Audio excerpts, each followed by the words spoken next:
வணக்கம் மக்களே. கற்பூரவல்லி வாழைப்பழம் சாதாரண வாழைப்பழம் கிடையாது. ஸோ இந்த ஒரு கற்பூரவல்லி வாழை ரொம்பவே அற்புதங்களை கொண்டிருக்கு. அது என்ன, எப்படி நம்மளுடைய உடலுக்கு அது பார்த்திங்கன்னா பயன்படுது. ஸோ எல்லா வாழைப்பழங்களும் நல்லது தான். குறிப்பாக இந்த ஒரு கற்பூர வாழை அப்படின்றது நிறையவே அற்புதங்களை செய்யும்.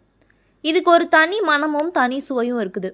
இதை சாப்பிட்டவுடன் நாக்கில் ஒரு மெதுவான கற்பூர வாசனை மாதிரி உணர வைக்கும். அதனால தான் இதுக்கு கற்பூரவல்லி அப்படின்னு சொல்லிட்டு பெயர் வந்தது. இந்த வகை வாழைப்பழம் உடலுக்கு சக்தி தரும் இயற்கை எனர்ஜி ஃபுட்டு. அதிகமாக கெமிக்கல் எல்லாம் இல்லாமல் பழுக்க வைக்கின்ற பழமும் கூட. ஸோ நியூட்ரிஷனோட வேல்யூ அதிகமாக இருக்கும். கிராமப்புறங்களில் இது உடல் பலம் தரும் பழமாக கருதப்படுது.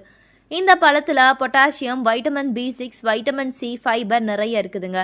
உடல் பலவீனம் உள்ளவர்களுக்கு இது ஒரு நல்ல தேர்வு. நோயிலிருந்து மீண்டவர்களுக்கு உடல் சக்தி திரும்ப இது உதவும். தினமும் ஒரு பழம் சாப்பிட்டாலே எனர்ஜி லெவல் ஸ்டெடியாக இருக்கும். ஸோ அந்த பழம் என்னென்ன உடல் சக்திகளை தருதுன்னு பார்க்கலாமா? ஸோ முதல் விஷயம், கற்பூரவல்லி வாழைப்பழம் உடனடி எனர்ஜியை தரக்கூடிய கார்போஹைட்ரேட் ரிச் ஃப்ரூட் அப்படின்னு சொல்கிறாங்க. ஸோ பலவீனமாக இருப்பவர்கள், எடை குறைவாக இருப்பவர்கள் தினமும் இதை எடுத்துக்கொண்டா உடல் எடை சீராக அதிகரிக்க உதவும். இதில் இருக்கக்கூடிய நேச்சுரல் சுகர்ஸ் குளுக்கோஸ், ஃப்ரட்டோஸ் உடனே எனர்ஜியாக மாறும். ஆர்டிஃபிஷியல் சப்ளிமெண்ட்ஸ்லாம் தேவையில்ல. பள்ளி குழந்தைகள், காலேஜ் மாணவர்கள், அதிகமாக ஓடுகிற வாழ்க்கை வாழ்பவர்கள் இதை சாப்பிட்டா உடல் சோர்வெல்லாம் குறைஞ்சிரும். ஸோ உடற்பயிற்சி செய்யும் முன்பு சாப்பிட்டா நமக்கு ஸ்டாமினா அதிகரிக்கும்.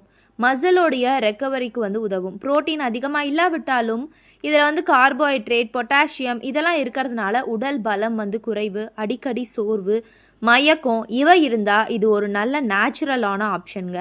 ஸோ ஜங்க் ஃபுட்டை விட இதை ஸ்நாக்ஸாக எடுத்துக்கொள்ளலாம். ஆனால் அதிகமாக சாப்பிட்டா அன்னெசரியாக பார்த்திங்கன்னா நிறைய கேலரிஸ் அதிகமாக சேர்ந்துடும். அதனால் அளவு அப்படின்றது முக்கியம். ஸோ இந்த வாழைப்பழத்தில் டயட்ரி ஃபைபர் நல்ல அளவில் இருக்குதுங்க. அதனால் மலச்சிக்கல் பிரச்சனை உள்ளவர்களுக்கு இது உதவும். குடல் இயக்கத்தை சீராக்கும். காலை காலியான வயிற்றில் இதை சாப்பிட்டா பவுல் மூமெண்ட் ஸ்மூத்தாக இருக்கும். அது மட்டும் கிடையாது, நமக்கு வாயு பிரச்சனை இருக்கும் பெரியவர்களுக்கு குறிப்பாக. அதனால தான் தினமும் ஒரு வாழைப்பழம் சாப்பிடுங்கன்னு சொல்லுவாங்க. அசிடிட்டி அதிகமாக இருப்பவர்களுக்கு மைண்ட் ரிலீஃப் தரும்.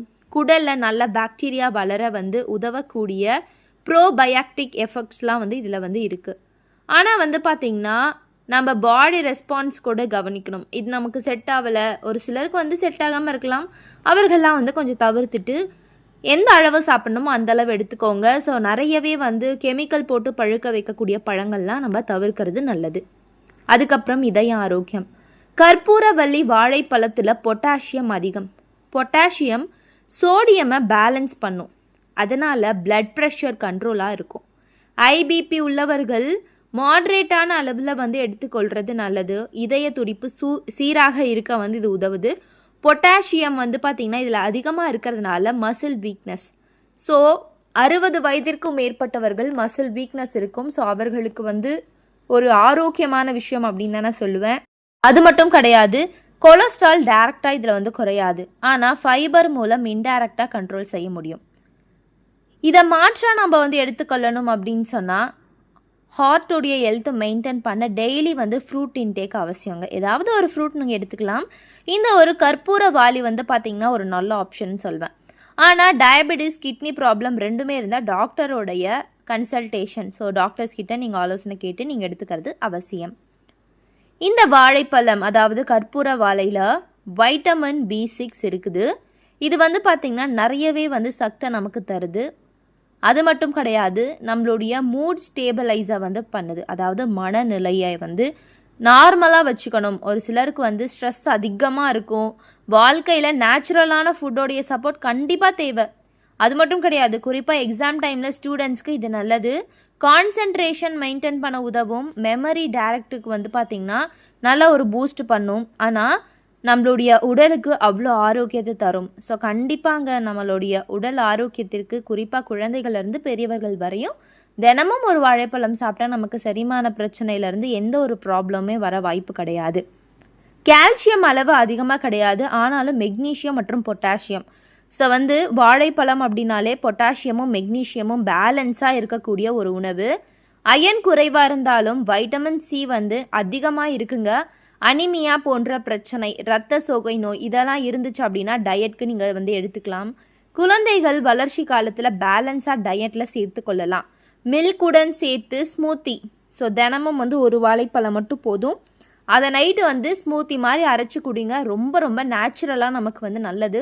பெண்களுக்கு ஏற்படக்கூடிய பிரச்சனை, அதுவும் மாதவிடாய் காலத்தில் எனர்ஜியை வந்து பூஸ்ட் பண்ண, ஸோ வந்து நம்மளுடைய உடலை எனர்ஜி அதிகரிக்கக்கூடிய ஒரு குயிக்கான எனர்ஜி இன்ஸ்டன்ட், ஒரு எனர்ஜி சோர்ஸ் அப்படின்னா இந்த வாழைப்பழம் ஸ்மூத்தி தான்.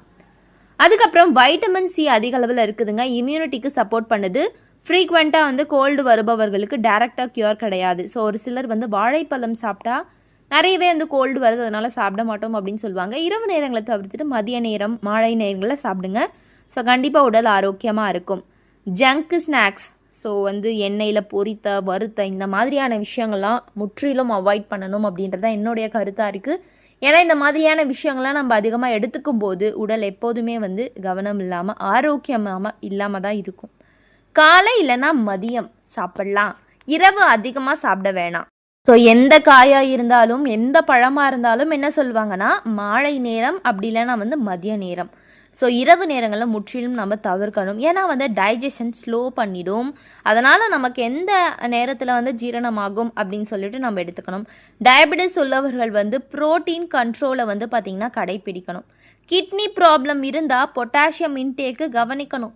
வெயிட் லாஸ் முயற்சி செய்பவர்கள் வந்து பார்த்திங்கன்னா நம்ம அளவுக்கு அதிகமாக எடுத்துக்க வேண்டாம். இது வந்து கேலோரியோடைய டென்ஸ் ஃப்ரூட் அப்படின்றதுனால நம்ம அதிகமாக எடுத்துக்கக்கூடாது. அதுவே வந்து பழங்கள் பழுத்த பின்னாடி எடுத்துக்க ட்ரை பண்ணுங்கள். பழம் வந்து பார்த்திங்கன்னா காயாக இருக்கும்போது, அதாவது பழம் பழுக்காத போது எடுத்துக்கிறது நமக்கு பேலன்ஸான டயட்க்கு வந்து நல்ல ஒரு விஷயம் கிடையாது. ஸோ அதே மாதிரி ஒரே ஒரு ஃப்ரூட் மட்டும் தினமும் சாப்பிட்றது சரி கிடையாது.